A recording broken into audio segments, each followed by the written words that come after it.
ابھی ہمارے محترم حضرات نے جو بات کری ہے ایک اور انیک گاڈ کی، میں کہہ رہا ہوں میرے لیے اور آپ کے لیے یہاں بحث کا مدعا یہ ہے کہ دنیا کے اور جتنے بھی بلیف ہیں یا دنیا کی اور جتنی بھی تھیوری ہیں گاڈ کے متعلق وہ آپ کے اکارڈنگ غلط ہے. تو یہاں پر آپ کو اپنا والا جو گاڈ ہے اس کو پروو کرنا چاہیے کہ میرے یہاں کانسیپٹ ایک گاڈ کا ہے اور وہی پیٹرن ہے اور وہی اصلی خالق کائنات ہے، نہ کہ آپ کو مجھ سے دوسرے کے بلیف کے بہاف پر کوشچن کرنا چاہیے. میں آپ کو بار بار کہہ رہا ہوں آپ مجھے خود ثابت کریں گے کہ جو گاڈ کا کانسیپٹ ہے ایک سے زیادہ وہ غلط ہے اور ایک گاڈ کا کانسیپٹ جو ہے وہ صحیح ہے. یہ رہا میرا پروف. اور وہ جو گاڈ ہے وہ صرف اور صرف اللہ ہے، قرآن کا خدا، اسلامک گاڈ ہے. یہ آپ کے ذمہ ہے. آپ مجھ سے مطالبہ کیوں کر رہے ہیں؟ میں تو یہ کہہ رہا ہوں کہ میں تو اس کو ایکسپلین کر ہی نہیں سکتا کیونکہ میں اپنے آپ کو اس لائق سمجھتا ہی نہیں ہوں کہ میں اس کے بارے میں آپ کو بتا سکوں، کہ میرے کریٹر کے بارے میں آپ کو بتا دوں. تو میں نے تو پہلے اس چیز کے بارے میں آپ کو کلیئر کر دیا. اب آپ کی ذمہ ہے کہ آپ مجھے پروف کریں کہ اسلامی خدا جو ہے، اللہ جو ہے، وہی اکیلا خالق کائنات ہے.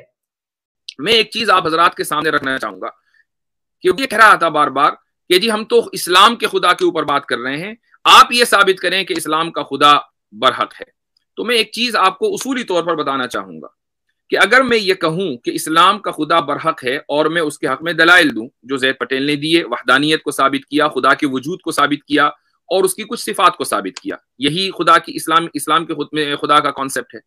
تو اب یہ جب یہ کہہ دیا کہ یہی کانسیپٹ درست ہے تو آٹومیٹیکلی ہندوؤں کے یہاں جو خدا کا کانسیپٹ ہے وہ غلط ثابت ہو گیا، آٹومیٹیکلی عیسائیت کا کانسیپٹ غلط ثابت ہو گیا، یہودیت کا اور جتنے بھی دیگر مذاہب ہیں سب کا جو کانسیپٹ ہے وہ آٹومیٹیکلی نلیفائی ہو گیا اور غلط ثابت ہو گیا. اب ہر ایک کو ثابت کرنے کی ضرورت نہیں ہے، لیکن اس لاجک کو سمجھیے گا. جب آپ یہ کہہ رہے ہیں کہ نہیں جی اسلام کا جو کانسیپٹ ہے وہ غلط ہے، اور یہ سمیر کا دعویٰ تھا اسلام کا جو کانسیپٹ ہے خدا کا وہ غلط ہے، تو آپ کو یہ بتانا پڑے گا کہ صحیح کیا ہے. اور زید پٹیل بار بار یہی دعویٰ کر رہے تھے. اگر میں یہ کہوں کہ میں صحیح ہوں، میں ہی صحیح ہوں، تو مجھے کسی دوسرے کو غلط ثابت کرنے کی ضرورت نہیں، وہ آٹومیٹیکلی غلط ہو گئے. لیکن اگر کوئی یہ کہہ رہا ہے کہ میں غلط ہوں تو اس کو یہ بتانا پڑے گا کہ صحیح کون ہے، ورنہ یہ آدھی سٹوری ہوگی اور آدھی سٹوری کسی فائدے کی اور کسی کام کی نہیں ہے. تو سمیر نے یہ نہیں بتایا کہ صحیح کیا ہے اور وہ یہ کہتا رہا کہ غلط یہ ہے. لہٰذا محض یہ کہنا کہ نہیں جی اسلام کے خدا کے کانسیپٹ کے اوپر، اسلام میں جو کانسیپٹ ہے اس کے اوپر ڈیبیٹ ہو رہی ہے، بالکل ڈیبیٹ اسی پر ہو رہی تھی، وہی ٹاپک تھا. لیکن یہ سمیر کی مورل رسپانسبلٹی بلکہ اس کی ایکیڈمک رسپانسبلٹی یہ تھی کہ وہ یہ بتاتا کہ درست کیا ہے.